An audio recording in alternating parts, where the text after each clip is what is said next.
Hi, I'm Tom from worldofcamping.co.uk, and today I'm going to be looking at the twin tub portable washing machine from Sunncamp. This washer can hold up to 1.5 kilograms of laundry. The two sections, the washing section here and the spin dry section, are filled using this water inlet at the back, which can be filled through this hose.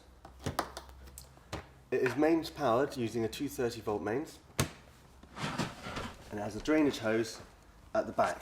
Now you keep the hose upright while you're washing, and then during the spin cycle, or when you need to drain the whole machine, just have it lowered like so, and it will drain into a bucket or a tub. The twin tub portable washing machine from Sunncamp.